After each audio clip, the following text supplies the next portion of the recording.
know where the treats at. Is this the passing of the torch, right? Is this what this signifies? It comes down to that front office and what they feel is most important. The champ is here. We've touched down from a higher plane. Why you landed here? We always look forward to that week because it was always intense. You know that we ain't coming back. We got to. The man, the myth, the legend, Dante Hall. My favorite player growing up was Dante Hall. I love you guys in the show, but Dante was my guy. Get to dashing because you done on the warfare. Chief Concerns is presented by BetOnline and Olipop. Marcus Dash here from Chief Concerns, and ladies and gentlemen, it is that time of the year. It's football season, and you know what that means? It means it's time to get in on BetOnline. BetOnline is the world's most trusted betting platform and your number one source for everything football. BetOnline has every stat, every matchup, and even live odds and spreads to bet on during the games. Think you know your stuff? Get in on our $200,000 mega contest and pick 5 games against the spread every week for your chance at weekly prizes and a share of $200,000. When the game's over, head on over to our online casino and get in on a game of blackjack or poker or unwind with one of our 150 slot games. Head to the website today and get in on the action. Bet online. The game starts here. Come on, baby. Go. Go. Go. Go. Go. Go. Yes. That's a first down. It's a first down. It's a first down. This football season, I'll be putting down normal sodas like Coca-Cola for Olipop. Olipop offers a healthier alternative with its low sugar content and natural ingredients. Olipop is more than just a drink. It's a wellness companion that supports your digestive health. Packed with prebiotics, this fizzy elixir helps promote good bacteria in your gut, leading to improved digestion and overall well-being. So go ahead, click the link in the description and use promo code SODALOVE and get your can of Olipop so you can enjoy the game guilt-free. Go Chiefs. Use the promo code SODALOVE for 15% off now. Hey everybody, welcome to another episode of Chief Concerns. I'm Marcus Dash, and tonight, unfortunately, there's some scheduling conflicts. JD is at a NFLPA conference tonight, so JD will not be able to come on the show tonight, but don't you worry, guys. We're going to get your giveaways. We're going to preview this Charger game, and Tage will be joining us shortly, so you'll have a Super Dash Brothers show tonight. So I hope everyone can stick around and listen to what we got to give you guys this tonight for this preview of the Chargers and Chiefs Week 14 battle on Sunday Night Football. But yeah, so pretty much how we're going to deal with this episode. I'm going to give away the giveaway winners tonight. So we have 3 things we're giving away from our guy Corey, the Artist Chief, and we're going to get into some of the keyest news of the week. So we got, Tom Brady talking about this point differential business, turnover differential stuff, which has been kind of something that's plagued us over the last few years. And then, of course, the DJ Humphries chatter, our left tackle of maybe the rest of the season, at least this week, or maybe even for a couple of years. The guy's only 30 years old, so I think people keep forgetting just because he had injury problems. The guy's got he's 30. 30 is pretty young for a left tackle, and especially, what we've been dealing with. I mean, I will say 30 years old seems like a, I don't know, it seems like really old. I don't know why. I mean, I turn 31 next week, and maybe I'm just biased to this whole 30 stuff, but I got to say 30, I don't think it's old at all. It is old. We're talking about our left tackles who've been playing, Wanye and Kingsley, both young bucks, but I'd say 30 is pretty good for a left tackle, but hopefully he plays and looks good, and then we can maybe sign him for maybe a bargain 2 to 3 year deal, and hopefully we got our left tackle. We don't have to worry about it anymore, and then maybe we can talk about Wanye or Kingsley playing the right tackle spot. And I don't know, but we'll talk about that later on here. But I'm seeing here. Let's say hi to everybody. I got to be JD tonight. Say hi, everybody in the group. Usually he's the one who greets everyone. And I just fall back when he does that. But Kevin Mars, okay, here we go. A little Dak Prescott. Okay, here we go. Yeah, I can't wait for this episode tonight, guys. I really, I love giving away stuff. It's holiday season, so, and I'm in the birthday mood. My birthday's next week. I'm in the giving mood, everybody. I pulled out some of the random names from the reviews we had. And, yeah, I'm really happy to give away some stuff. You guys, some of you, I don't know who it is, but with the reviews, you guys supposed to put your YouTube handle so I can connect of who that is. But we'll figure it out. And obviously, they're viewers of the show, so they'll be able to email us at chiefconcerns@yahoo.com.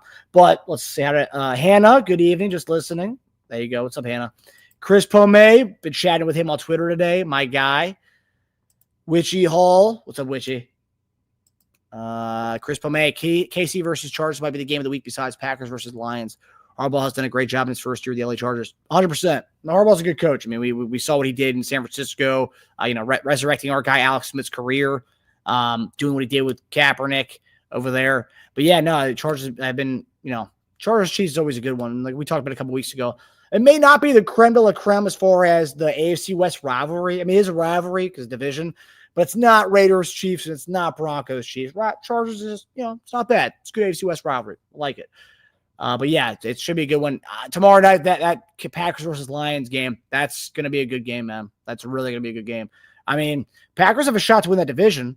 Lions have a lot of injuries on that defensive side. Packers win this game, things get interesting between Minnesota, Green Bay, and Detroit. And I got to say, Chicago, a lot of bizarre losses at the end of those games, especially Thanksgiving. That was a ridiculous loss. But that NFC North, that's 4 teams that are going to be vying for that division next year. And that's going to be, obviously depends who Chicago gets, but it's going to be 4 teams. Tomorrow night's good game. And then obviously Sunday night. Yeah, I do agree. Kansas City and Chargers, that's a big game, especially, they put it for Sunday night on ABC for a reason. My guy, Jeremiah de los Muertos. What's up, brother? Chiefs need to have a strong start versus LA. Yeah, I mean, we need to have a strong start regardless of who it is. I think people just want to see a start regardless of who we're playing against. We want to see that offense thrive. Andre Chanel, good evening, everybody. Made on time. Had to get an oil change. Ooh, okay. I need to get my emissions inspection. I'm a little late behind on that. Luckily, haven't been pulled over yet, but I'm a month behind on that. So, Andrea, I need to get my oil change. Well, actually, I think I did that. I need to get my inspection, but that's pretty much it. Greetings, crew. It's about time. Charles Driver. Hi, guys. Good to see you. Wishy Hall. There you go. Greeting everybody. Doing the Lord's work there. Wishy Hall again. You guys are so pleasant. Love you guys. Delia Salaguero. Okay, there you go. Hi, guys. How you doing tonight? Doing pretty well. I'm gonna miss my guy JD. It's not right to do a preview without JD sometimes, but I'll step in and Tage will do a good job of filling in for our guy JD tonight. Yeah, he called me around 4. He was like, "Hey, I forgot that I had this thing tonight that I had to do for the NFLPA." I'm like, "Oh, it's fine. We'll figure it out. I know you're going to be on here Friday night for the keys to victory." But so we'll hold down the Dash Bros. We will hold down the fort. JD, from JD to TD. That's how we're saying it tonight. But so Lewis Cuthbert, what's up, buddy? I'm sorry, Chiefs stale offense and subpar defense will be downfall against the Chargers. Okay, all right, Lewis. I know you're a Chiefs fan, but you always play devil's advocate, and I appreciate that. But I don't know. -4, it's 4-point favorite. I mean, hey, we can't do what we've been doing. Chargers are a good team. They're going to take advantage of that. But I will say the injury report, I'm kind of like it. I mean, I don't like injuries, but I kind of like what I'm seeing as far as all the guys on their injury report versus our injury report night and day. So they got a lot of things to deal with over there. And that's one thing that I think it's good for us. It bodes well for us this week, even against even how we've looked recently. Marcus, your calendar still looks beyond. You know what? You're right about that. I'm going to change it while we're on the call right now. Hold on, guys. I've been meaning to do this. Oh, Kadarius Toney action. Okay. All right. Good call. Witchy Hall, man, you are so observant. Gotta love that. But yeah, look at that. December. I've been meaning to do that. Just forgot, with the holidays, I was all over the place this weekend. Dahlia, I'm not doing too good tonight. I just lost my job. Sending all the positive and well wishes your way, Delia. Everybody in the chat, will be uplifting for you tonight, and hopefully, just focus on Chiefs content tonight. Just forget about all the other stuff. Just focus on the good stuff that you got going on in your life, your health, family. Just try to keep your mind, occupied with some good stuff during that tough time. It's unfortunate during the holidays. I sending my love your way, and everybody in the chat is going to be sending their love your way as well. Yeah, as Witchy Hall says, oh, sorry to hear that, Dahlia. Hope a new door opens for you soon. Yeah, 100%. There he is. Word, Chad, JD's nephew. What's up, brother? Tomorrow night, big game for you, buddy. Chad is a Packers fan. If you are new to the show, Chad is JD's nephew, and he comes on here in the chat as well all the time, and he's a Packers fan. So, yeah, Packers looking pretty good. I do think they're going to win tomorrow night, and I still think Packers are going to win the division. I still think they're going to be NFC representative. Chiefs, Packers, calling it. I called it in the offseason. That's the Super Bowl. That's the Super Bowl. All right. Andrea, appreciate you. I appreciate you. Kevin, what's up, buddy? I'm the Browns here. Okay. There you go. Andre, I just changed mine today. Your calendar. Oh, okay. Good call. Delia, just focus on the good stuff. I've had that happen before. Was around Thanksgiving back in 2021. It was we already begun the show at that point. Yeah, it was around Thanksgiving. I got laid off. Sucks. You think about it, and it's like, oh man, But then you think about it, it's like the people who lay you off. They're not giving 2 cents. They're not thinking two. Once they get rid of you, they're not thinking about you anymore. So you got to keep your mind preoccupied. And once you kind of hone in on the good things and the stuff the good things you have going in life, it's just a job at the end of the day. And I know easier said than done. But when it happened to me, about a week went by, and I was, what? I'm just gonna focus on myself, focus on the things I got to focus on. That's it. Just peace out to that job. But sending our love again, Delia. Just focus on the good stuff that you got going on. All right, guys. So a lot of you guys had Jay Kelsey, Life's Just Right, Amda, Dane. Got Chiefs 25 on Sunday. Oof. I'll tell you what, the injury report does make me think we could be a blowout coming, but we'll wait to talk about that. I'm just changing my calendar when I saw that in the chat. There you go. Everyone's doing it. It's a trend. Change the calendar on December 4th. Hey, I'll tell you what, December 9th, guys, right here, boom. That's when your boy turns 31. So 30 is not old. So everyone's saying that about DJ Humphries. It's not old, okay? 30 is a fine number, a fine age, probably the best age. I don't know. It's okay. I don't feel 30. If we're supposed to feel 30, and you're supposed to feel old with that, but yeah. Lewis cover. Okay, Lewis. All right, 24-21. I feel that, buddy. I know you feel a certain way. I'm not going to change your mind, but if that's how you feel, we'll get to game predictions later on. So bring that back up later on. When Tejas joins us. Patrick has a good left tackle, could be possible. It's very true. Hey, very true. Okay, all right, brother. Okay, we got a contribution to start the show. Brother Rick, what's up, brother? We appreciate the contribution. Really appreciate that. Is Trent McDuffie any kind to? Is he related? Okay, is he related to the Packers McDuffie? I don't believe so. I have to imagine he is not related to him. We would have heard that by now on one of the 2 cents from the broadcast crews, but I don't believe so. Lewis Cuthbert, if 30 is old, then what's 43 then? Yeah, I don't know. All these people who are saying 30 is old. I don't know, Lewis. I really don't know, man. I really don't know. 30, the new 20 mark. Hey, that's what I'm telling people. I was at the gym the other day, and someone asked me if I went to the local high school down the street. I was like, you know what? No, but I appreciate that. So yeah, 30 is the new 20. Delia, thank you. I appreciate it. It's the Cuban and Persian genes, I'd like to say, that I have. My mom's Cuban, my dad's Iranian, Persian, and I think it's the genes, it's the good genes that I got. So yeah, I appreciate that.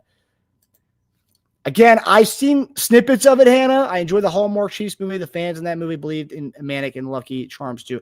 I will say I saw tidbits of it. I don't know. Very cheesy and corny. Once you realize it's not going to be an Oscar or an Academy Award-winning film, just get that out of your mind. Just enjoy it. And, but from what I've seen, the snippets of it, it looks funny. It's just cool to see the Chiefs in a movie and being highlighted like the way it is. So I'm excited to watch it with my girlfriend. We'll watch it at some point here around the holidays. But yeah, love that. All right. Mott says, I don't know, it'll be a little preview Christmas game when Hollywood gets back. We are putting league on notice. Hey, you know what? If DJ Humphries does his thing, we could be. Appreciate that, Matt. I don't think I've ever seen you on the chat before, but hey, good to have you. Chris, I'm 52. Good number. Solid. And it is just a number. Yep. That's why I keep trying to tell my friends that who are like 35 or 32, trying to act like, yo, man, I can't play basketball anymore. My knees are starting to ache. I'm like, dude, what? 32, man. Relax. Which, that was my dad. Oh, so December 9th also? Oh, well, you know what? Your dad, I'm sure he was a fine guy. Us December 9th babies. We're good. I don't know what to say. And we're just good guys. Yeah. It was a great movie. Yeah, I have to see it. I'm going to see it soon. It's the second 30th birthday that makes you feel 60, Charles. Hopefully I'm still playing flag football, and hopefully I'm still doing my thing at 60 and playing pickup basketball, hopefully. Okay, guys, so we're going to get into our giveaway here. So here's what we're going to do, guys. Of course, I'm going to put up the photo of the giveaway. I'm going to also have it here. But the first giveaway tonight, obviously all giveaways tonight. We're doing 3 tonight. We did 2 last week. We're doing 3 this week just because, I'm going to give a mood. It's my birthday coming up here. I want to give out goodies. So we're going to do this. We're going to pull it up right here. Okay, so that's our first giveaway tonight. And again, guys, I literally just picked it. There's about 10 to 12 reviews, and I randomly just, picked them. And again, is we're going to go with, and once I give out the name, email chiefconcerns@yahoo.com for the to give us your address so we can send this your way. Sasha, I don't know if he's in the chat or not, but Sasha, send your address to chiefconcerns@yahoo.com, buddy, please. Marion Oliver did it last week. He was one of our winners last week. He did that. And of course, you want to get in on these giveaways, subscribe to the channel, and then write a review on Apple Podcasts. The link is in the description. And give us your YouTube handle. Please give us your YouTube handle so I can connect you with your gift. But again, subscribe to the channel and then leave a review on Apple Podcasts with your YouTube handle. So we're going to begin. So this is our first giveaway of the night. And just dropped my phone. Okay, this is our first giveaway tonight. First giveaway, beautiful. Obviously, you guys remember Mahomes' helmet cracking during the divisional round last year. But yeah, it's a beauty. It's a beauty. Here we go. So our first giveaway tonight. And that's going to Hamboy25. Don't know who Hamboy25 is. If you are in the chat, tell me who you are. But Hamboy25 is going away with this beautiful piece of artwork from Corey the Artist Chief, Chiefs Dolphins, Mahomes' helmet popping off. One of my favorite pieces of his, actually. Pretty sweet. But his review, Best Chiefs Podcast. I've been watching this podcast on YouTube for years. It's the most informative and entertaining podcast ever. Really appreciate that, brother. Really appreciate that. Or sister. Handboy25. Well, obviously boy. But yeah, Handboy25. Reach out, chiefconcerns@yahoo.com to come get this and give me your address so we can send it your way. Okay. Next one. This is a beauty right here, guys. Travis Kelce. And honestly, I was going to Corey the Artist's website. This isn't even on it anymore. It's not even on it anymore. So you're getting a rare piece. You can't even buy this on his website anymore. And yeah, and we got it here. It's, I don't know if it's an exclusive piece, but damn near close to an exclusive piece. And that one is going to our friend. Let's see who it is. Jabba, PC Jabba. PC Jabba review. I know Jabba very well. Jabba and I, we connected a couple of weeks back about the Travis Hunter stuff. And I went back and forth, and it was all love in the end. Chiefs Kingdom love, baby. You can argue and disagree, but we're all part of the same kingdom in the end. Chiefs Kingdom. But a Jabba review, y'all feed off each other. Great podcast, even for podcast nerds. He was the guy who called me and JD podcast nerds. All jokes aside, keep crushing it. Appreciate it, brother. And you're going home with this Travis Kelce butte here, man. Can't even find it on Corey the Artist's website. You can get this right here. But yeah, I think if you guys DM Corey, he can put this on his website and you guys can get this. But Jabba, congratulations, brother. Really appreciate the 5-star review and the comment you made. And I'm glad we were able to make amends for that Travis Hunter argument that we got into a couple of weeks ago. But Jabba, coming your way. chiefconcerns@yahoo.com. Send me your address and we'll get this your way. All right, guys. And again, if you guys want to be part of this giveaway, all you got to do is subscribe to the channel, which most of you guys are in the chat are, and go to our Apple Podcast review and give us a nice little review and what you like about us, what you don't like about us, what you want us to improve on, whatever you guys want to say. Just be a part of the reviews, baby. All right, and our last one, Justin Reed, again, from the same game, the Dolphins game, where our guys, who was like 20 below freezing, our guys, were cold. Pretty damn cold. And this is Justin Reed. Beautiful piece here. Pretty cool. One of the few that he has like this, to be quite frank with you. Looks like a ninja. But okay, so our last review, our last giveaway winner tonight goes to @Digger42. @Digger42. I don't know who you are, Digger, but if you're Digger42, please comment on the chat here with who you are, and at least, go to chiefconcerns@yahoo.com and send me your address and who you are, Digger42. There you go, Digger42. Amazing. I appreciate the love here. Chiefs fan must listen.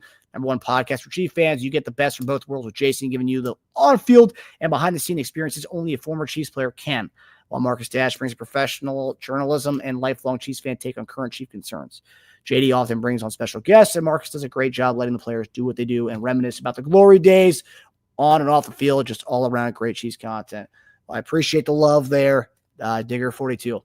Digger42 going home with this beautiful Justin Reed piece of art from our guy, Corey the Artist. So again, guys, go to email us at chiefconcerns@yahoo.com with your address, and we will get these out to you.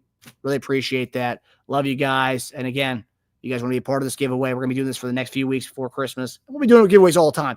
But for this, all this stuff I got over here that we're giving out, we're trying to get these out before the holidays. So please subscribe to the channel and then give us a nice review on Apple Podcasts. And please mention your YouTube handle just so it makes everything easier. But yeah, guys, congrats to Digger42, congrats to PC Jabba, and congrats to Hamboy25. All right, guys, now it's time to get into this Week 14 preview, and I'm bringing on my brother, my super Dash bro. Tasia Dash is coming on here right now. There he is. What's up, buddy? Hey, bud. Congrats to all the winners on that. Oh, yeah. I mean, good stuff, man. Corey, when I saw, because I was trying to get the pictures to put on for this slideshow there, that Travis Kelce one's not even on there anymore, and I had to take a picture of myself to put it up there. But yeah, so kudos to all those people who got that. And honestly, I appreciate all the love you guys give us. Again, Chief Concerns would not be Chief Concerns without you guys. You guys have made Chief Concerns. You guys have broadened our platform, and we're going to continue to rock it in 2025. And I think 2025 is going to be a strong year. But yeah. Kevin Mark, look at that. Tasia looks refreshed. Yeah, you do look refreshed. Okay. Ready to rock, baby. I'm here, ready. But Tasia came in, guys. Like I said, me and JD were texting with Tasia earlier. Like I said, it's like Mariano Rivera coming out of the back to finish the game, to close out the game. JD said he couldn't do the midweek show today with a schedule conflict, and Tasia came in ready to go. And John Rocker spring out of the bullpen, man.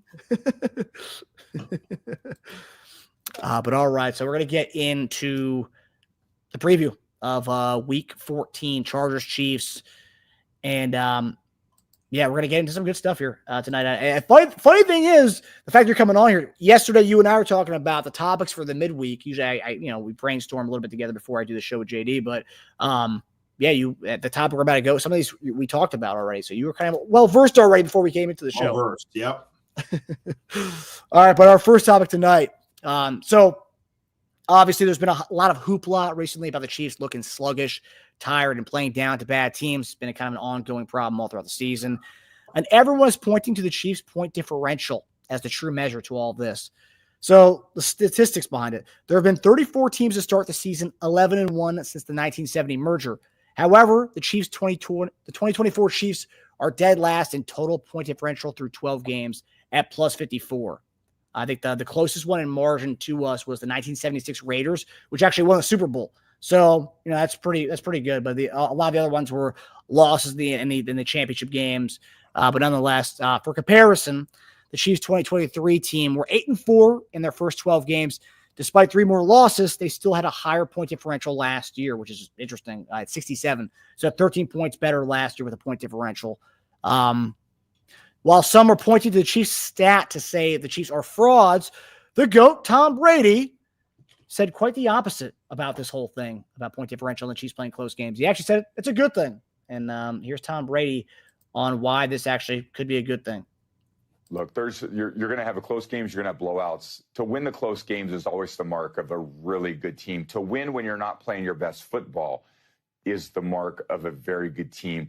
I just think the Chiefs are so dangerous because if it's a one-score game in the fourth quarter and Patrick has the ball, he's incredible. He comes alive because he comes alive all day long, but he's so dangerous because then he has 4 downs, late in the game where you got to stop him for 4 downs, not 3. Yeah. And that's a dangerous aspect for any defense. You have to kind of pull away from, and that they're hard, it's a hard team to pull away from because they do such a good job defensively.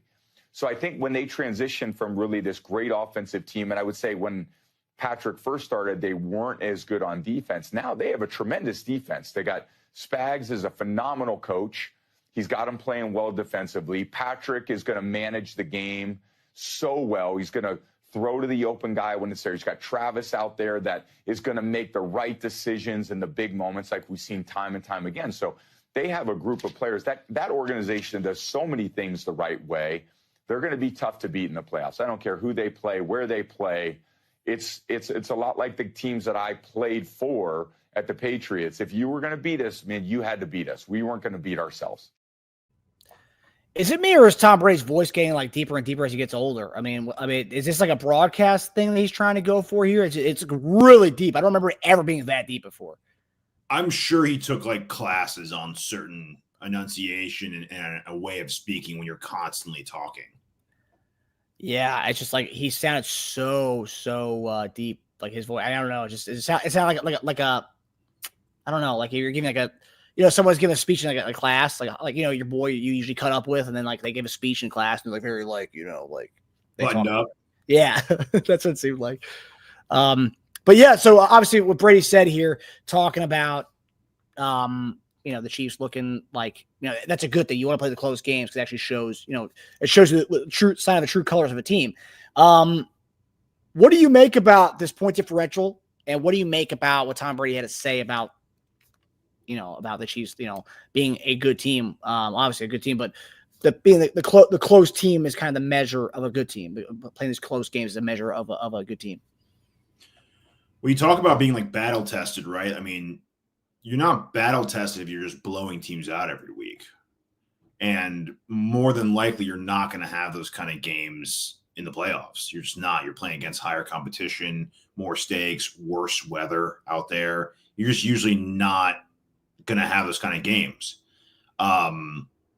We tend to play down to our competition, and we don't really play up because we're at the highest level of our competition. So there's no playing up. We play down to our competition a lot, which is why our games have been so low scoring and why teams have always been close to us.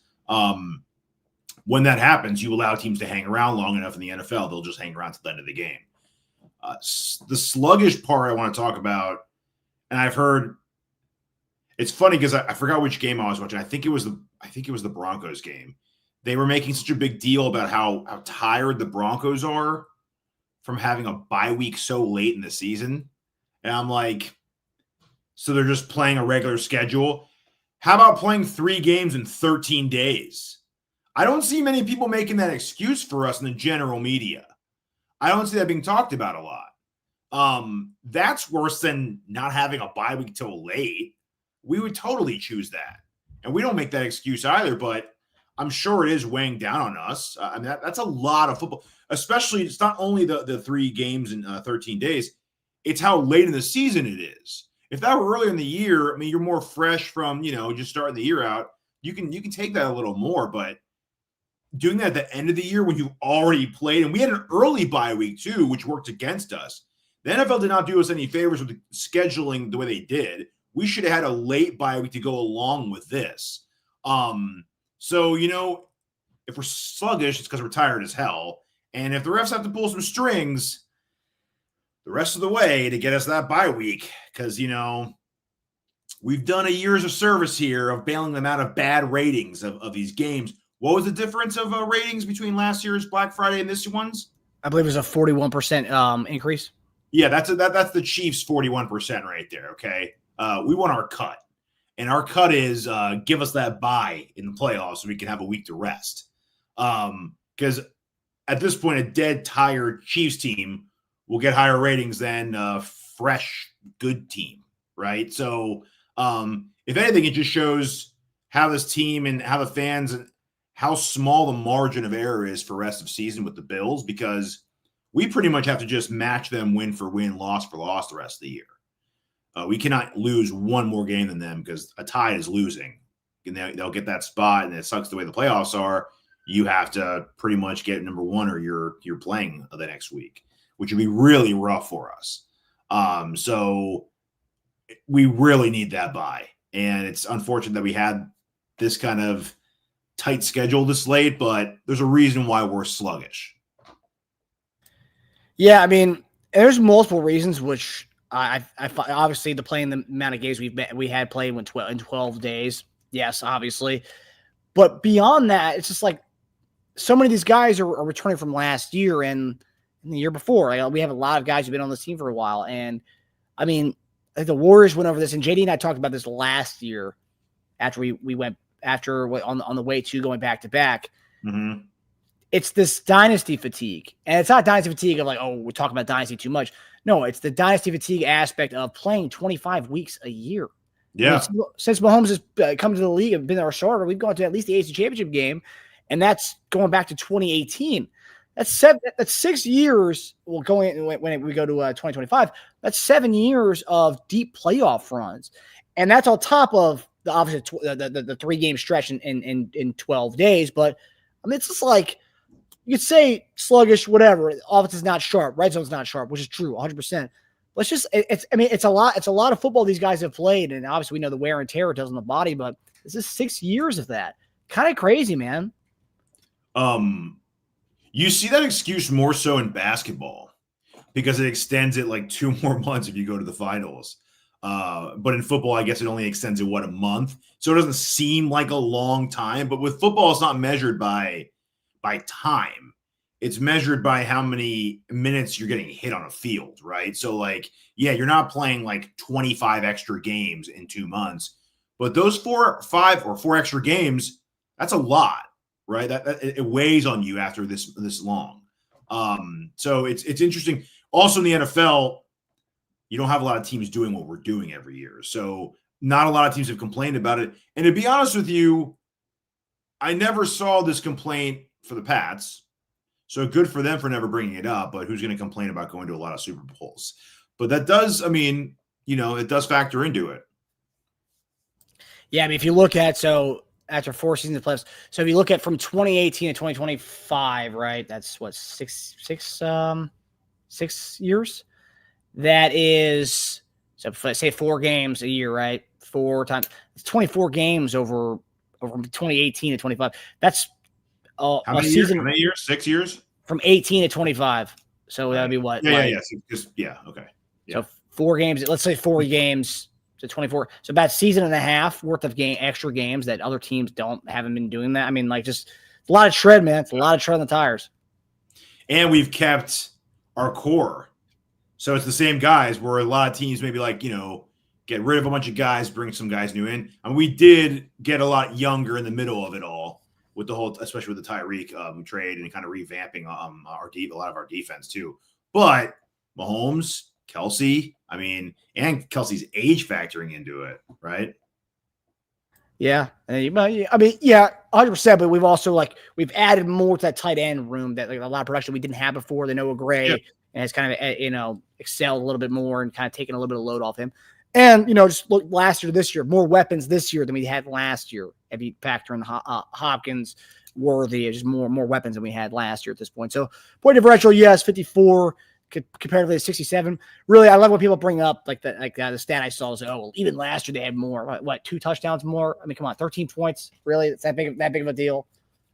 No. But yeah, 13 points for us was I think the margin of 4 or 5 games from the way we were winning these. That's true.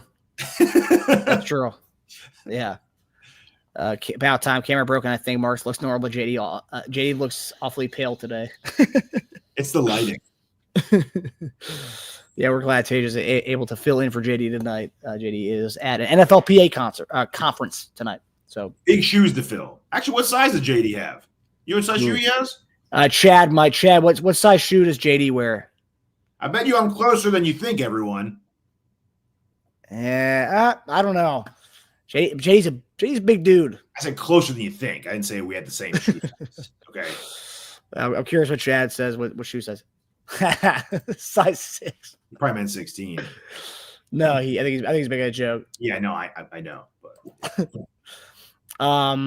Okay. I feel like they would have scored more if they had to. I don't know, man. It just seems like a struggle right now. Mahomes said today in his press conference, play here, play there. I mean, it really does come down to that. We get to the red zone. We're 1 of 4 on our trips last Thursday or last Friday. You score touchdowns. This game's not close at all. You score one more, go 2 for 4 in the red zone. That game's not close.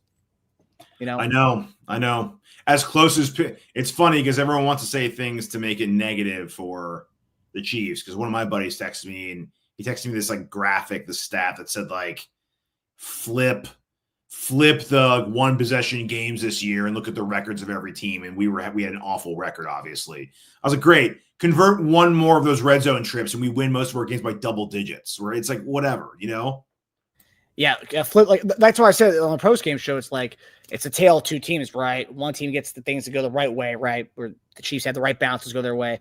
The Bears don't have that. But your friend's logic, you flip them, then what the Bears are leading their NFC North. I mean, is that the game we're gonna play? Stupid. Trey L, we are a great team, but could be better. 100%. 100%. Witchy Hall. Patrick has off-season training in Texas. Travis has TI at NU, plus all the OTAs, etc. They got a lot going on. But I mean, I'd be a lot more concerned about our games if we lost them because of late mistakes. Because one thing Brady alluded to is when a game is tight at the end of the game, we tighten up and get better.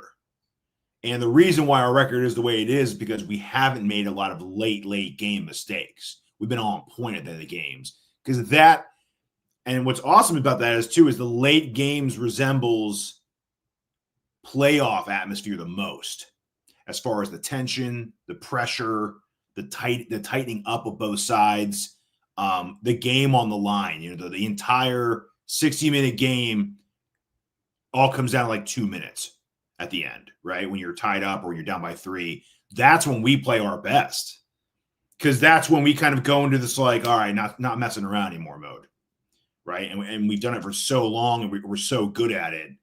And I don't want to say the whole sluggish is us being bored because I think that's a lazy excuse. But I think we play our best at the end, and I think that's what matters most. Well, yeah, he said that the Patriots, they didn't beat themselves, and the Chiefs don't beat themselves at the end of the games, and that's yeah. Except when Brady threw that pick against us when D4 was offside. See, they did beat themselves that game. They did. Taking back. Yeah, I know. Crazy though, right? Mm-hmm. Brady said too, Chiefs are battle tested. Yeah. That's one thing these close games will give to us. These testing our end of game scenarios. Which we've had to win multiple different ways this year. And it was special teams, a lot of different things.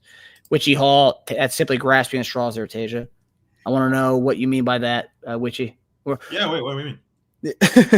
I want to know what you mean, because right now we're quoting Tom Brady and just going with that.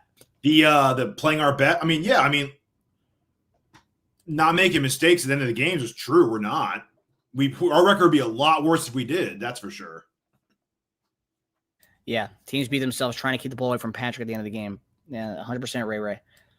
I want to give a shout out before we move on to the next topic to our guy Kevin Mars. Appreciate you guys, Marcus and Tasia. Appreciate the contribution, man.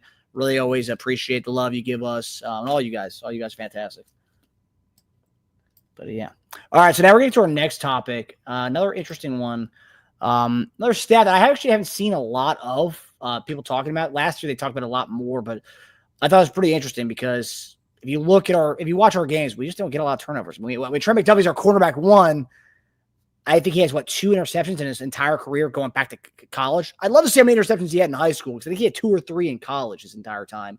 So it's just that's one thing. And also, we're not really getting to the quarterback this year, so the turnover differential that kind of plays into that a little bit. But continuing with the numbers here, over the last few years, we have looked at turnover differential as something we have not been on the positive side of. JD and I have talked about it for the last 2 or 3 years. But obviously, it doesn't really matter because we win Super Bowls. But nonetheless, turnovers, big deal. The Chiefs are currently at -4 in turnover differential. To put that in perspective, I did a little deep dive there. The Chiefs are the only team in the current AFC playoff picture that doesn't have a positive turnover differential. So all 6 other teams have positive in that margin, going from the Chargers, the Broncos, the Ravens, the Bills, Houston Texans, all of them in the plus column there. But us, we're down with like Carolina and a bunch of other teams that won't be stiff in the playoffs for a few years. But interesting. But Teja, what does this tell you about this kind of year in and year out fight to be in the positive side of the turnover differential? I do think it's interesting. I will say too, lately we've been a lot more protective over the ball. So we've had 3 of our last 4 games with 0 turnovers. That's good. The one game we had 2 turnovers, we lost against Buffalo, obviously. I think it speaks more to how little we've turned the ball over on caused turnovers on defense. But what's really interesting is that some of this is caused by our offense not doing what they're supposed to. What I mean by that is if our offense scored more points, I think it would put more pressure on opposing offenses to have to force the pass and be a little more transparent with their game plans. But our offense not putting pressure and scoring more, teams can continue to run the ball pretty much all game against us because the games are always closer than they should be. So that's why you see games where you don't think they should be running the ball anymore. They're still in it in the fourth quarter. Like if you're in the NFL, if you're in within 2 possessions, they'll still run the ball pretty late into the game just to get some kind of rhythm and movement, to get them like a third and manageable. We're just not doing that, which is crazy because our run defense has been so good. But it just shows you how much of a lack of scoring from offense is allowing teams to kind of keep us guessing. So they can still do bootlegs, they can still do play action, and we're just not putting that pressure on them. You could start blitzing more.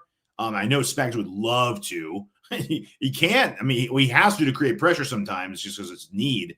But he's not in the position a lot to just be like, all right, up by 17 in the third quarter, we're laying into you now. We haven't been in those situations at all. So we're not causing more pressure on quarterbacks. We're not causing sack fumbles. We're not causing interceptions, and teams are staying in it. Also, the turnover margin, when we said we were going to talk about this, I looked it up. So margins per game, turnover margin per game, were negative 0.3. That's ranked 22nd, tied for Carolina. The teams worse than us: New England, Seattle, Atlanta, Dallas, Cleveland, Giants, Jacksonville, Tennessee, and Vegas.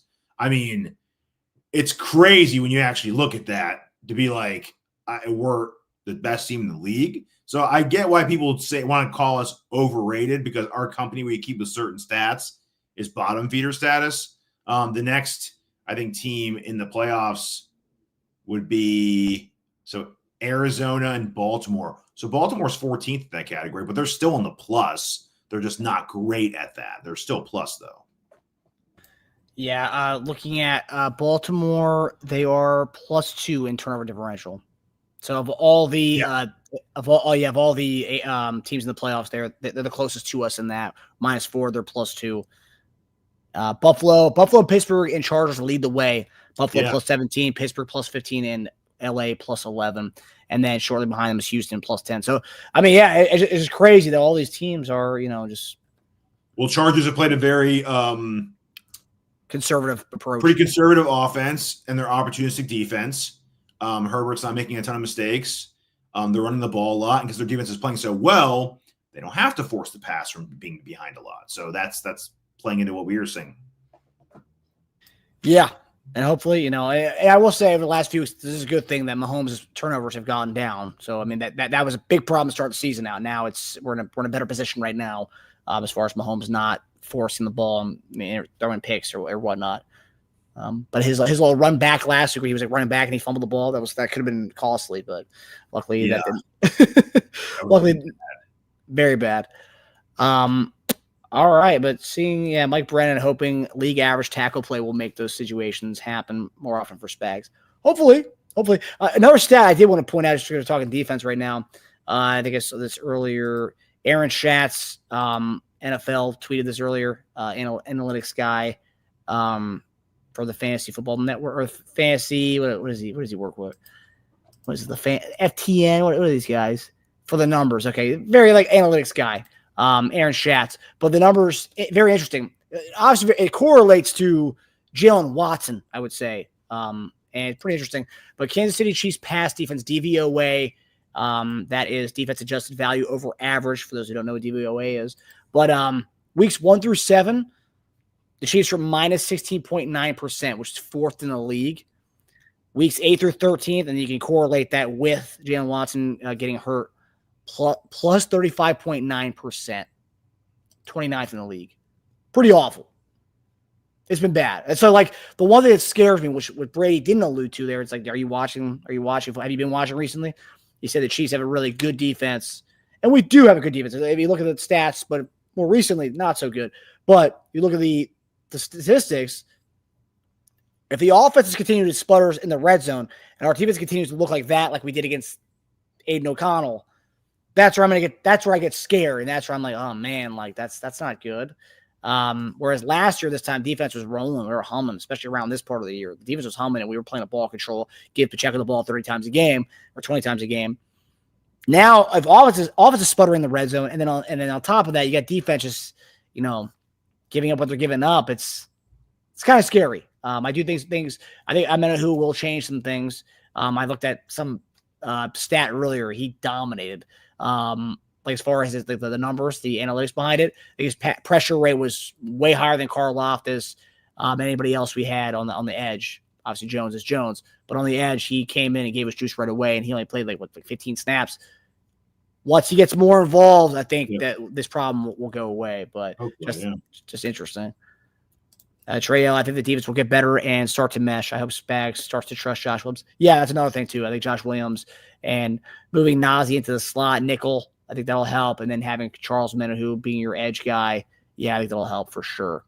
I mean, our schedule rests away. We'll see, because we play teams that all have the potential to score or that can flat out score. Shown in the past. I know Texans have been struggling, but Stroud's still an ascending, pseudo elite quarterback. Winston shows that he can put up 500 yards in a game. Nix has proven that he can win in a shootout. So yeah, I mean, Russell Wilson's been playing really well this year. And like we talked about Herbert already. So we're going to get tested the rest of the year. The statistic that I saw was Arrowhead Addicts Adam Best. In his first game back of the ACL injury, Charles Amenahu already had a 15.8% pass rush win rate. That was 19th overall among NFL edges. Neither Karlaftis or Mike Dana were over 10%. So, yeah, that tells you this guy's got the juice, and this is him coming back from an injury. So, I think it'll be all right. I think the defense will start to go back to its old ways, having Amenahu back there. Yeah. What is this? Mike Brennan, we definitely got a good measuring stick of a schedule left. For sure. Even Cleveland. I mean, we saw what Cleveland did against Denver. I mean, we have them coming up. I mean, even they are able to, can score. I mean, we saw Winston throw for 700 yards if you add in his passing yards and interception passing yards. It was through 1,000 yards in total in that game. So, and Brennan, Broncos are the only winning team Chargers have beat. Oh, interesting. Huh. Wow. Yeah, I mean, Denver's right now in the playoffs. So yeah. No. Hey, people wanted to crap on the AFC West. A lot of people were saying, "Oh, the Chiefs are pretenders." I know. AFC West, and now like Chargers in the playoffs, Broncos in the playoffs, Raiders. They got a long way to go, but the other two, man, give them credit, man. Now, JD, if you guys go back to once it's been interesting, go back to our AFC West tapes from this offseason when we previewed the AFC West. JD predicted Denver and the Chargers being in the playoffs. He predicted him having a good season. And at first I was like, okay. But because I know he's a big Harbaugh guy and he's a big Sean Payton fan. Sean Payton and him, obviously Payton was an assistant coach when he was with Philly back in the day. And Harbaugh, I think he knows Harbaugh as well. So I thought it was okay, it's biased. But no, he was right, man. He was right on. On the Browns, funny, around week 5 or 6, that the back half of the season looked like a cakewalk. Now it's all playoff contenders. Yeah. Except Cleveland, but they can score. And they have Myles Garrett, so that's going to test our tackles big time. Yep. All right, so now we're hear you guys talk about the tackle situation. Let's dig in. So the report that I saw from Nate Taylor yesterday was if Humphries can't go, it'll be Joe Thuney potentially, which just tells you so much about the Wanya Morris thing. And I want to play you some audio from today's press conference where it talks about Andy Reid based on the way he says the name Wanye Morris and like the hesitancy behind it, you could tell Wanye Morris is not going to be coming in anytime soon. But yeah, it seems like all signs point to Humphries starting on a Sunday night. And here is Andy Reid and Patrick Mahomes talking about DJ Humphries potentially being the guy. So here it is. Andy, what's going to be the process of determining your left tackle for Sunday? What's the process this week? Yeah, literally seeing what we can do at practice and how he feels and communication there. And I'm playing it day by day, so see how it all ends up. I think it's probably going to go that way throughout the week here. So He will get snaps with the long thing. yeah, he took some snaps last week, but this will be faster for him. Last week was a short week, so this will be a better indicator. See where he's at. Coach, will Thuney be your guy if That's one of the options. Yeah, that's one of the options. Wanye, still in there too. So. Coach, on the Humphries part of the equation, is that something you can, you're trying to ramp him up, get him in football shape as well, and he's obviously coming off the knee, but you've had to use multiple guys at left tackle, but is that something ideally you want to put him in and he's there for the whole game, or do you see a scenario where you can just kind of work in part-time?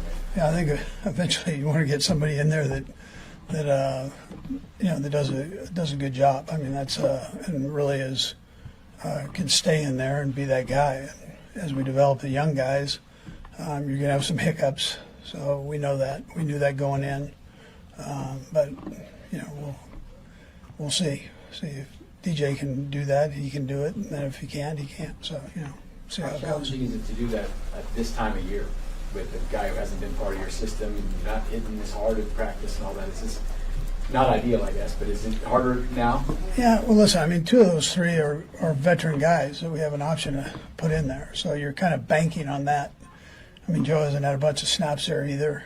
Wanye and Kingsley have taken most of the snaps, so and DJ hasn't played. So other than the X number of years before this, and 9 years or 10 years before this, so we're banking on that part of it with a couple of those guys. That veteran part of it can step in there and take care of it. You had a chance to watch DJ work a little bit here. What are your initial impressions of him? Yeah, I mean, you see how talented he is. I mean, the physical gifts are there. It's been cool to watch him interact with other guys, too. I mean, you can tell he's smart. I mean, he's willing to teach guys, which is big in that room. We got a lot of young guys there. And so I've been very impressed, and I'm excited for him to get more and more work with more and more practice and hopefully be ready to go as soon as possible. You're damn right. You're excited to get him more reps. Pat is really excited about it.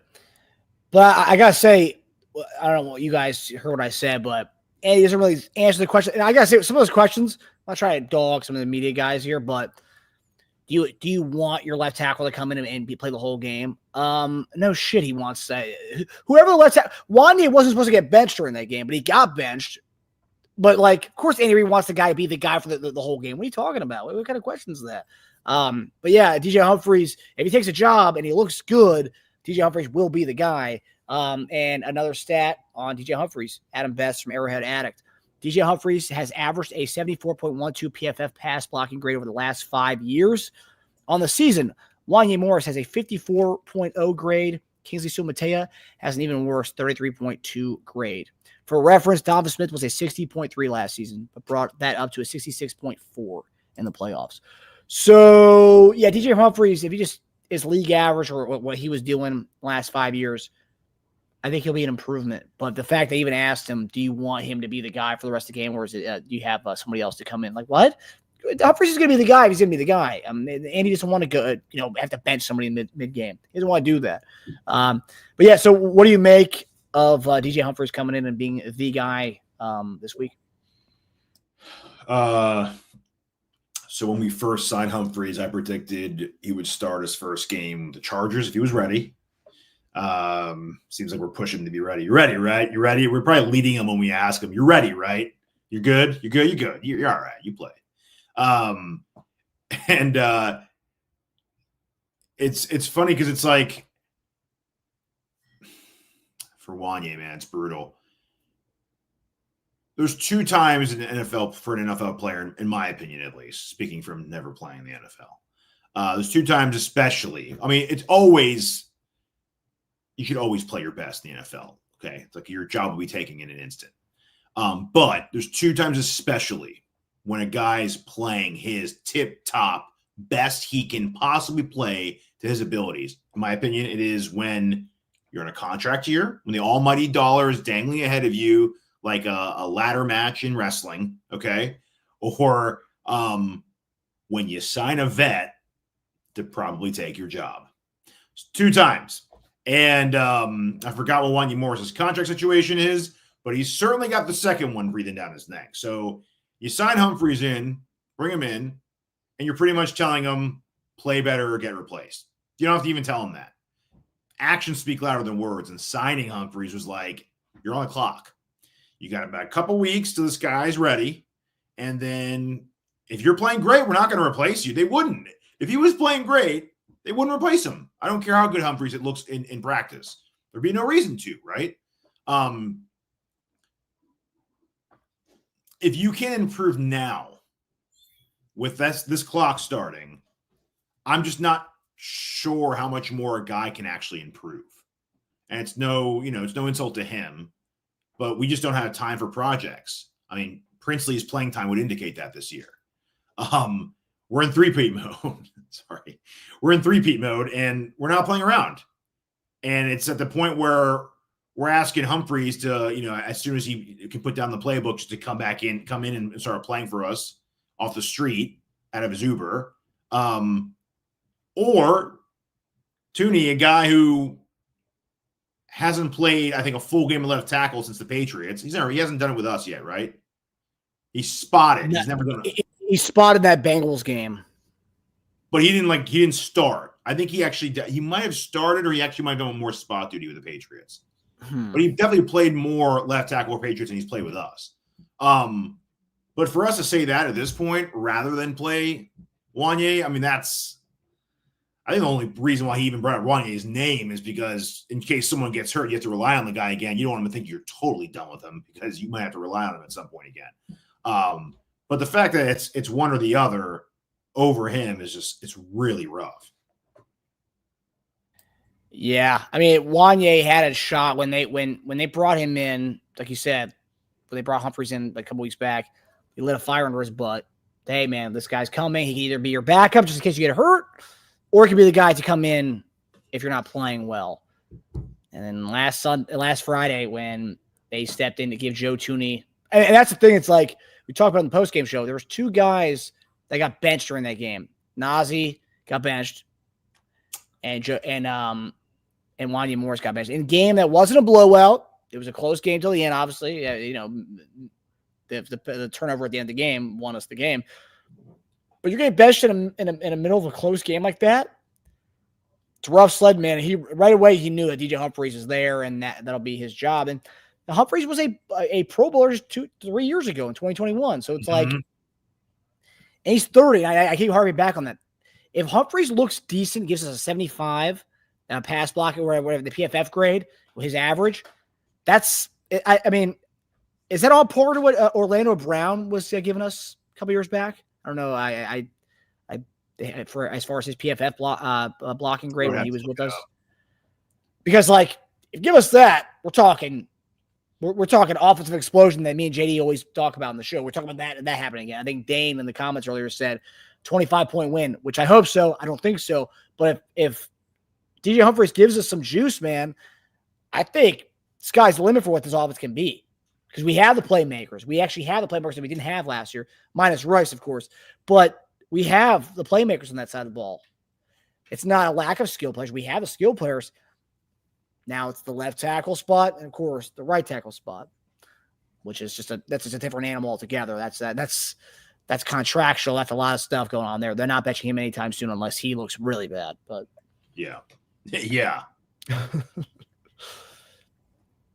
I'm seeing a comment here. Appreciate you, Marion. $9.99 contribution. Appreciate you, brother. Really appreciate it, man. You've been day one guy going back to the beginning of the show, man. I really appreciate you. And I just emailed you back to get your address to send your giveaway from last week. Appreciate that, brother. Mike Brennan, if you fix one side, makes it easier to help the other side. It was infuriating watching KC use 7 blockers versus the Raiders' 4-man rush, and the Raiders still got to Mahomes within 3 seconds. Yeah, I mean, it was a pathetic sight to see. And you seeing Mahomes' frustration on the field said a lot because he's someone who's tried to keep his emotions at bay in most situations. Yeah. Yeah, he said it. I think they asked him during his press conference, did you ask the team to bench Wanya Morris? He said, no, I did not ask the team to bench Wanya Morris. I mean, of course he's going to say that. I mean, if he did or not, of course he's going to say that. Yeah. All things considered, would it have been better to re-sign Orlando Brown 2 years ago? That's a good question. That's why I asked the question about his pass blocking. Okay. So Orlando overall grade this year is a 58.7 passing, 71.4. Okay, 58.7 overall. He's a 71.4 pass blocking and a 48.2 run blocking. Yeesh, that's awful. Yeah, I don't think so. I think I'd rather do this whole DJ Humphries experiment instead of that, because if we paid him what he wanted to be paid and he was giving us that, you'd have the Jawan Taylor problem on both sides. At least with the left side, we wouldn't have got. I think it was Taylor or Brown at that point. That's true. So we'd have this problem on the right side. It'd be flipped. It would just be flipped. Yeah, and I would say it's easier to find a right tackle, so they say, than a left tackle. I guess so they say. But the thing is, at least with this, it's easier probably for Thuney just to slide over instead of switching sides too. Right? Yeah. Well, but at least, I mean, it's so easy to find the right tackle, right? Like Wanye was primarily a right tackle.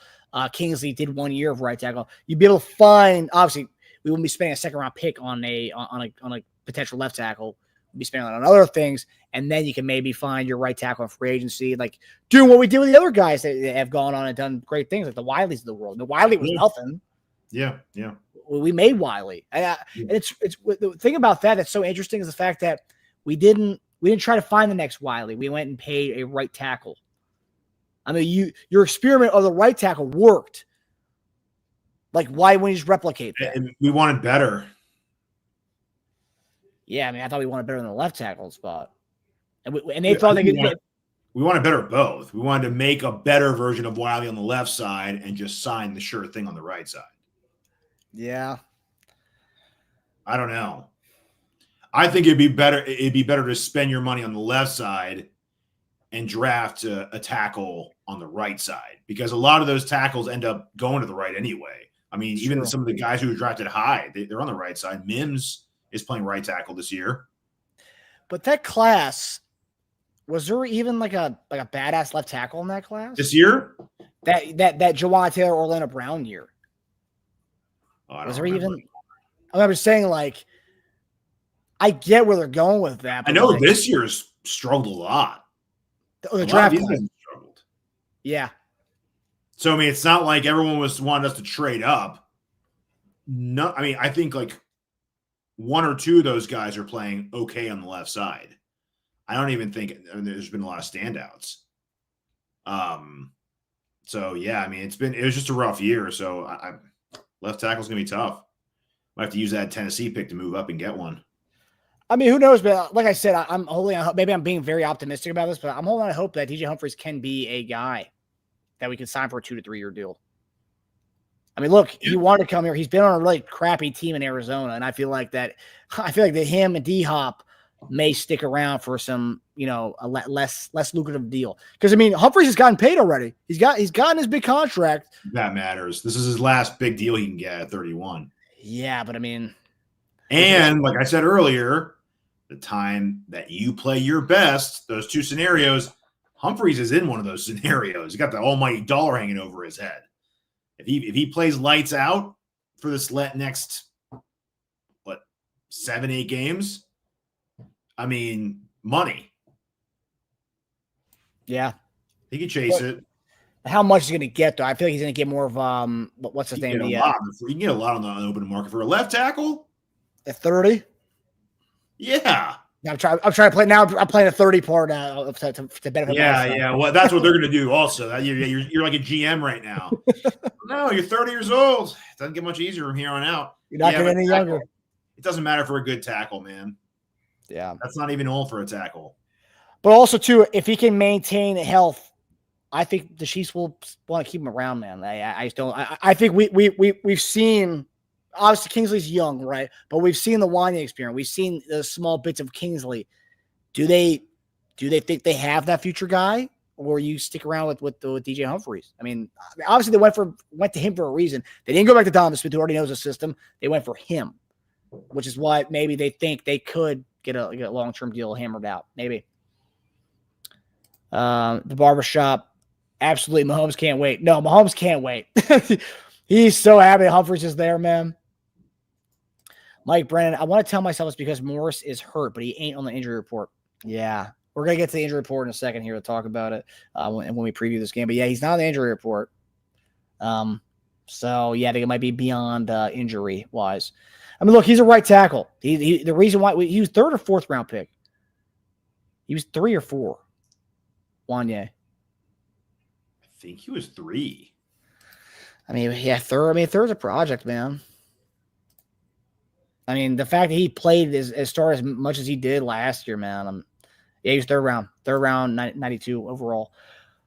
I mean, he's a project. He's a 3rd round tackle who's playing right primarily in his college career. We moved him over to left, and we expect him to be the guy. I mean, that's the reason why he was a 3rd round grade. Yep. Yeah. I'm pretty sure Veach wants to know why it isn't working out as well. Yeah. Trey L, who comes in if Juwan Taylor gets hurt in a game. Oh, that's something, last year was, what's the name? Prince Taka Wanogo.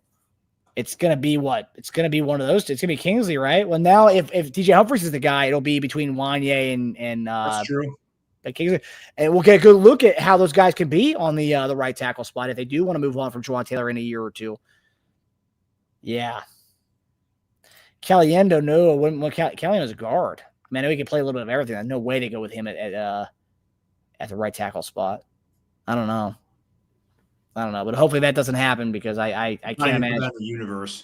Yeah, I can't imagine. We're complaining about the left tackle spot, and Juwan Taylor, he's not bad. I mean, he may not be worth the price tag, but I mean, he's not bad. And I don't want to see what the Wanye or Kingsley experiment is the right tackle at this point. Maybe in the offseason during OTAs we begin that, but right now, I don't want to see that. Super Bowl LV is visually proof of what Pat will look like without a strong line. Yep. Yeah. And we saw that. We saw flashes of that during that Black Friday game. We all saw that. All right. Amen to that. We got next to no O-line depth. Yeah. Yeah. Unfortunately true, Witchy. Unfortunately true. All right, guys. Now we're going to get to the preview of our final topic, our preview and game picks of this beautiful game against the Chargers Sunday night on NBC. But like I said earlier, the Chiefs are a 4-point favorite in this game, 4 points at home. Some betting experts like a lot of betting experts like LA this weekend, the 4-point number.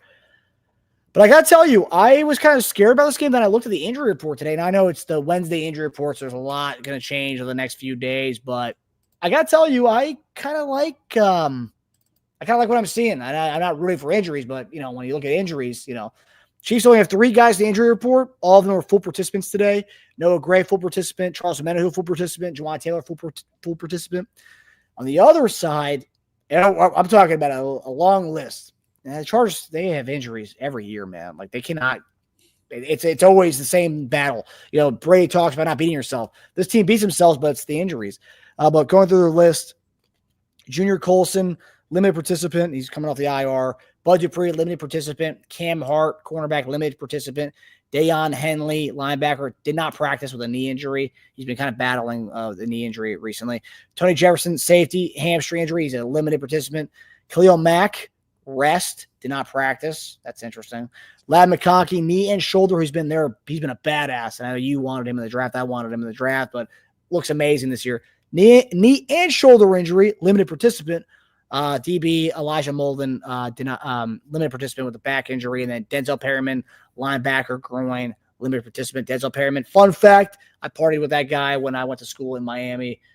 Pretty cool dude, huge, enormous. Made me look like a little baby next to him. I was a senior. Funny story. I was a senior. I was hanging out this football party, and I didn't go to the University of Miami, but I was at this party, and Denzel Perryman rolls in. I'm in the kitchen, which I think Michael Badgley was the kicker at the time, and I think that was Michael Badgley I was hanging out with in the kitchen. He was giving me the lowdown on all the guys in that team. Duke Johnson was the running back that year. He said Duke Johnson never goes out for parties. And then Perryman comes in there, and I think I told Badgley or whoever the kicker was at the time, he was like, "Are you did you go to school here?" And I'm like, no, I just doing an overnight visit, like on the tennis team." He was like, "Oh, really?" He goes, "Who are you doing the overnight visit with?" I was like, "I made up like a guy's name." He was like, "Yeah, I don't really know. To be honest, man, I don't really know anybody on the tennis team, but it's awesome, man." And Denzel Perryman rolls in there, daps me up, and asked me what I'm doing, like who I was, and I was like, "Oh, I'm doing an overnight visit." And he's like, "Oh, nice, man. That's what's up." Pretty much it. But that's my Denzel Perryman story, short and sweet, right there. But so Tasia, see this injury report that the Chargers have. A million guys in that thing. A lot of guys on defense. Budget pre and Khalil Mack. I think Khalil Mack more of a rest thing, but Yeah. 4 points. I think I like the Chiefs in this one. I think they're going to continue to roll. I think DJ Humphries gives us a little boost. I think Omenu gets more snaps, a little more boost. Pacheco, Andy Reid talked about today, he's going to get more touches this week and more snaps. I think I like us with that injury report they have. All those guys on defense, and if Ladd McConkey, who's been their main guy on offense, doesn't play with no J.K. Dobbins, I think we win this game pretty handily. You got to remember, Herbert almost didn't play the first time he played them, and that's no one's more important than that. So if a guy, I don't think he practiced all week, and he was like a real game time decision, if I remember correctly. So you know, they played us pretty close that time. I hate to say this because I've been saying this all year when asked about my prediction. I think the game is going to be closer than we want it to be. I think it's going to be low scoring. I think the Chargers are going to have a lead, a decent portion of this game. I think they're going to have a lead pretty late in the game. I think it's going to be one of those, we're down 2017 and we score in the fourth quarter, make it 24-20. Chargers come down the field and just run out of time type games. Another heartbreaker or another close heart attack for this one. So, yeah, I think it's going to be tight, man. They're an opportunistic defense. I think we definitely win if we don't turn the ball over because they've really been preying on that. I think they had 4 picks on Cousins last week. So, yeah, I mean, I know they haven't played a lot of winning teams or beaten them, but the other winning teams they played against, Ravens, they lost by a touchdown, and Steelers, they lost by 10. That's their worst. I think that's their worst loss of the season, actually. Cardinals, they lost by 2. They lost us by 7. So they're not getting blown out. They're like the perfect mix with us. We don't blow out. They don't get blown out. Boom. There you go. Close game. One thing that's interesting about them is, I know they pride themselves on the defense, right? They dominated Cousins last, which was surprising. 13 interceptions in the season and 4 fumbles forced. So they're good defense, opportunistic, but causing a lot of turnovers. But they're pretty vulnerable, man. As far as we saw in the Baltimore game, they allowed 30 points that game, and we saw that Joe Burrow. Obviously we don't have the same offense as the Bengals, but Burrow, man, they were getting dominated in that game. They came back in and they scored 30-something points in that game. So they are susceptible. This isn't the same Chargers team we saw in the beginning of the season where they were dominating teams and not allowing anyone to score. But over the last few weeks, we've seen them be vulnerable a little bit. And if Humphries does play, he looks good. I think we have a shot to put up some points this game and do our thing. But I do agree it's gonna be close, man. It's just how it is. And at this point, it's like they're gonna be close games regardless now. Which sucks, especially division game. So, but yeah, no, I agree. It's gonna be a close game. And Kevin Morris, God, I hope not, Tasia. Yeah, Kevin. Unfortunately, every week we've had 2 games back to back, which I thought were not going to be close. The Carolina game and the Raiders game. Now we're playing even better talent. This game's going to be close, 100%. It's not close. It doesn't make any sense. Forget about everything. But yeah, it's going to be a very close game. Andre, I'm with you. Guys. I mean, I've told you. The white hair is continuing to grow, guys. And every game that we have, like we had last week, is going to continue to grow. I mean, look at Tasia. Tasia's 10 years older than me. He's got all the gray hair. That's from 10 more years of watching Chiefs football. Yeah, it's true. I went gray pretty early. I started going gray like a late teenager. Yep. It's all true. Yeah, I mean, so many years of this stuff going on. It's happening. It's going to continue to happen. But hopefully we break the trend here. We can come in and dominate. But my prediction this week, I give Chiefs 28 to 21. You can go over 30 this time. I'm proud of you. No. Yeah. Okay. Can't do it. Can't do it anymore. The over-under, I think, is 43.5 right now. I'm slightly over, of course. So what do you got? What's your score prediction? Yeah. I said 24-20. Oh, 24-20. Okay. All right. Yeah, I can see it. Yeah. Man, I hope so. G-Pick, 24-20. Ooh, look at that. G-Pick followed along with Tage. Okay. All right. Mike Brown already hit the over. Look at this guy. Mike is with me and JD with the high scoring game every week. Anthony Solis 27 to 17. Okay. I can definitely see that. We need a good run game this week. Hopefully we get more rhythm. We can't have another game where we only have one drive where we hand the ball off more than twice. That cannot happen again. It can't happen again. We have to get a rhythm running the ball. We have to. Derrick Henry had 140 yards against them. That's big because Lamar only had 177 yards passing.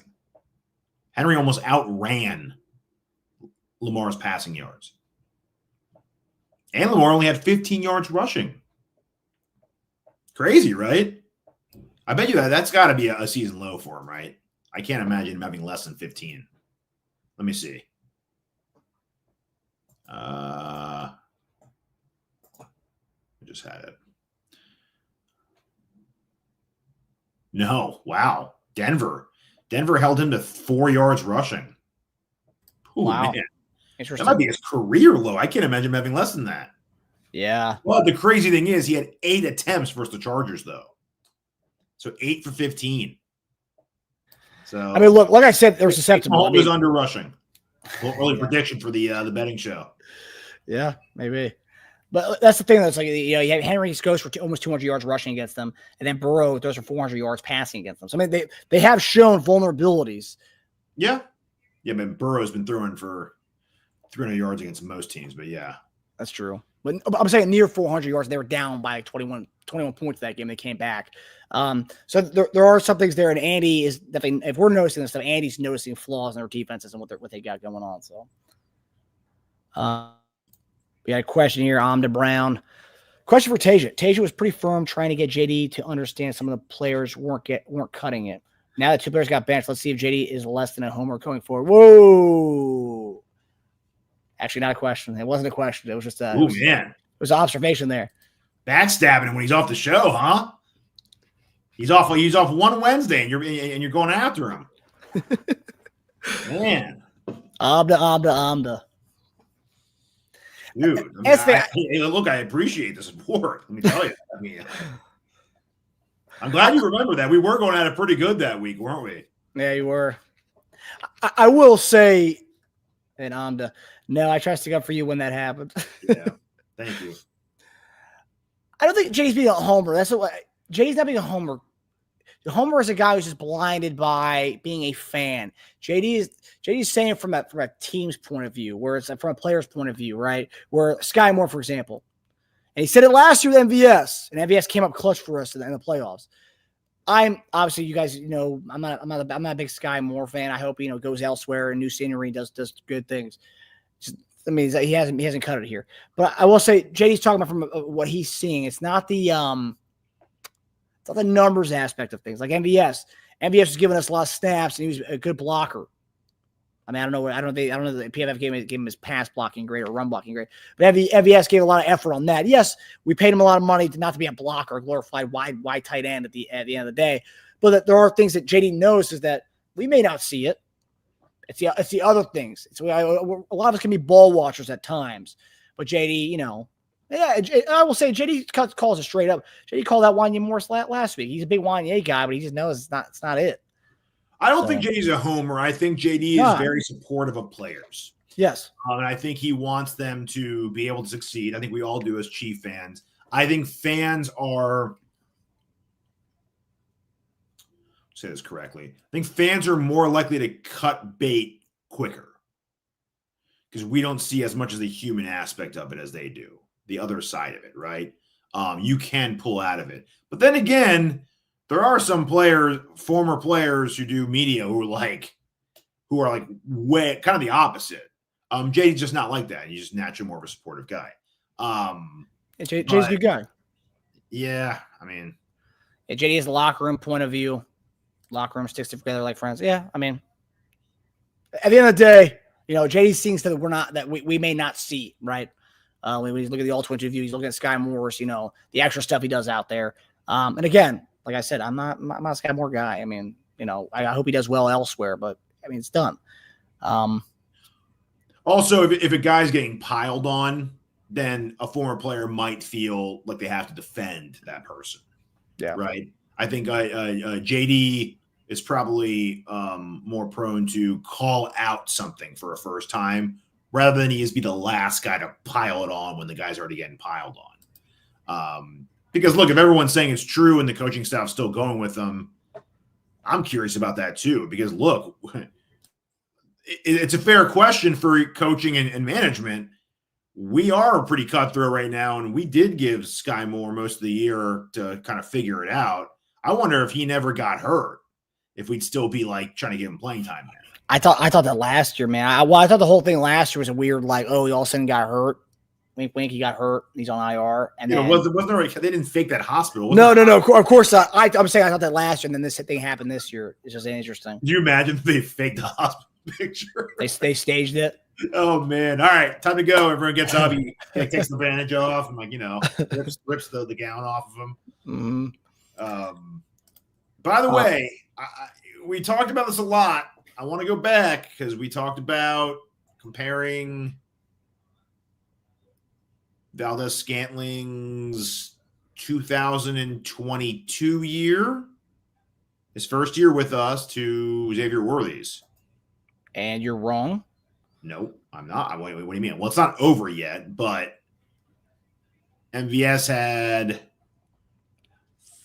42 for 687 and 2 TDs. Worthy's got 33 for 407 and 4. And the rushing touchdown. Yeah, sure. A rushing touchdown. I mean, what? I mean, I was talking about total weapon. I mean, MVS it was a one-trick pony, and you're seeing that in New Orleans, which is working out for them. That's what we signed him to be, though. We didn't bring MVS in to be Deebo Samuel. We signed him to be our deep threat. He couldn't even do that. I mean, he couldn't. He did do that year. I mean, 42 for 687 is pretty much a deep. I mean, that's a deep threat. Yeah. He averaged 16.4 per catch. Worthy's averaging 12.3 per catch. They got to work through the growing pains of the. I get it, but that was MVS's first year. He had to work through growing pains of learning an offense. All the same.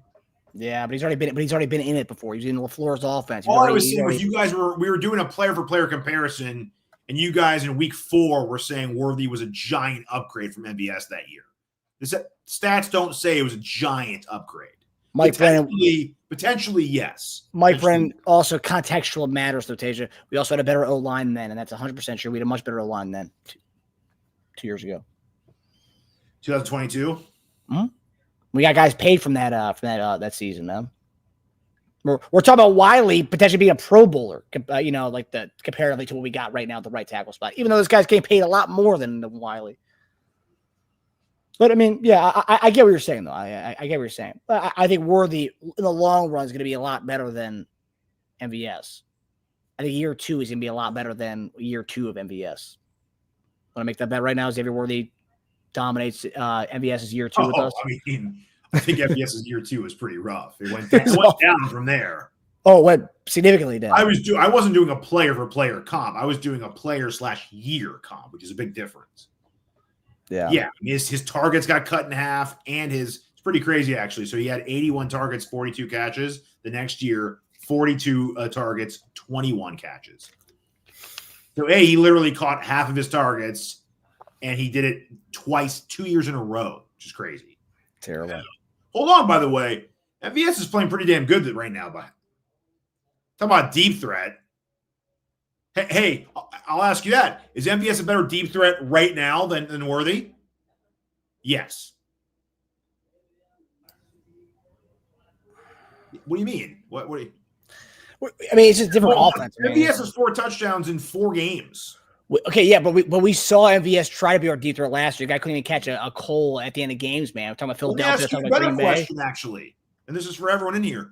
Who throws a better deep ball this season, Derek Carr or Mahomes? Be honest. I think New Orleans is a better offensive line. So, yes, we'll give Derek Carr that because he has more time back there to do his thing. I mean, dude, Spencer Rattler looked good in that offense for a little bit. For a quarter and a half. No, he looked good. I mean, he's also looked terrible, too. Yeah, but they have a good old line. Look what Kamara's doing over there. I mean, they have a good old line. I mean, yeah, Carr's a little 3-step drop, just like toss it up in the air. I mean, it's. Look, we tried. It's quiet after that Carr question. No one wants to answer that truthfully, huh? But here's the thing: we tried to do that.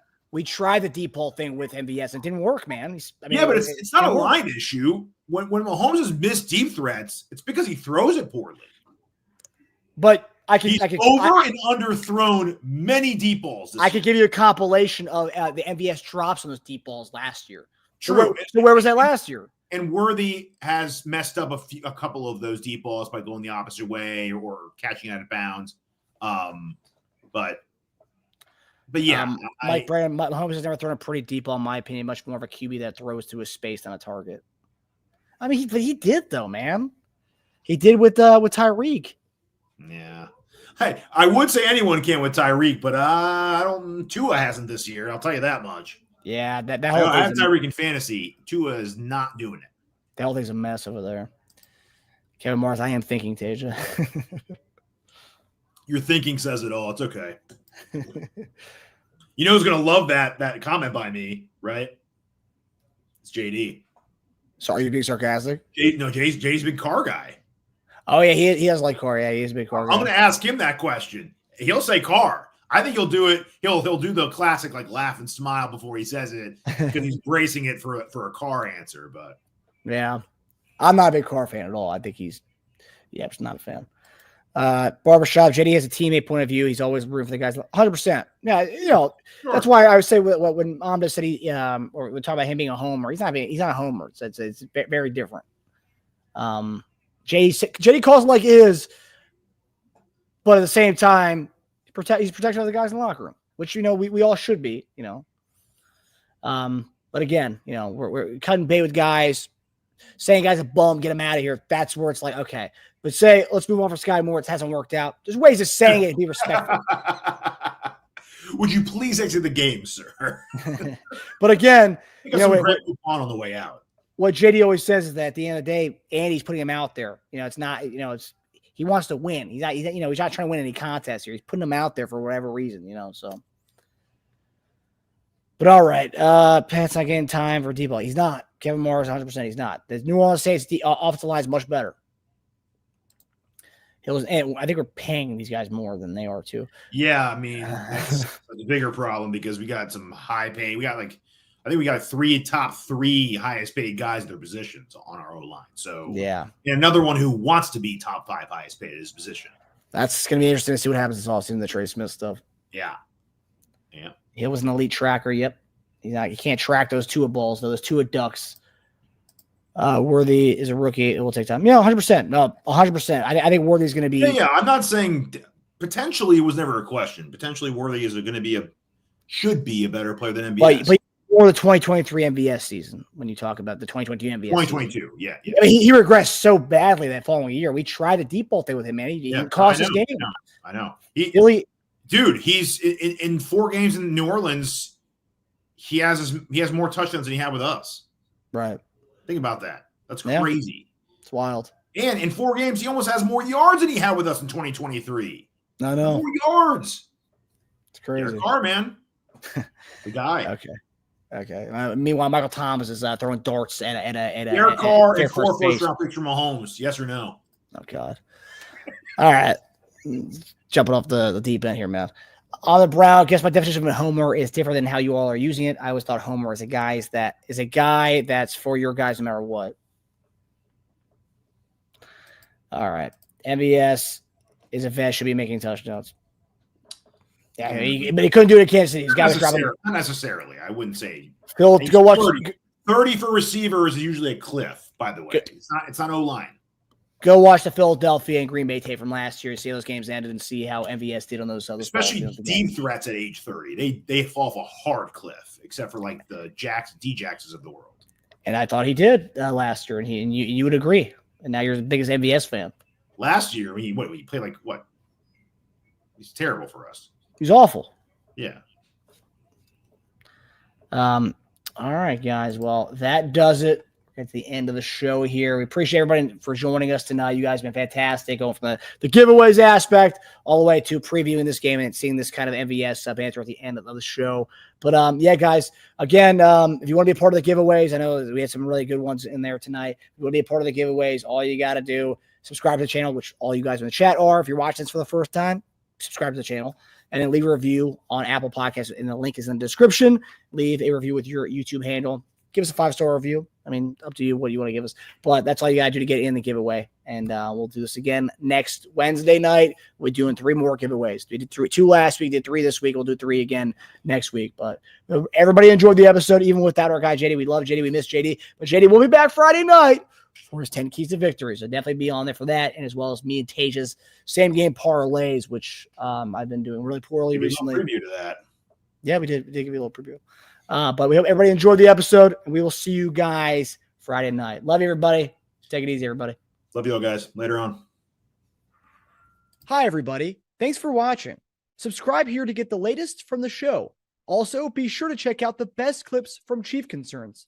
And if you prefer to listen to the show, subscribe and follow us on Apple Podcasts, Spotify, and anywhere else you get your podcasts.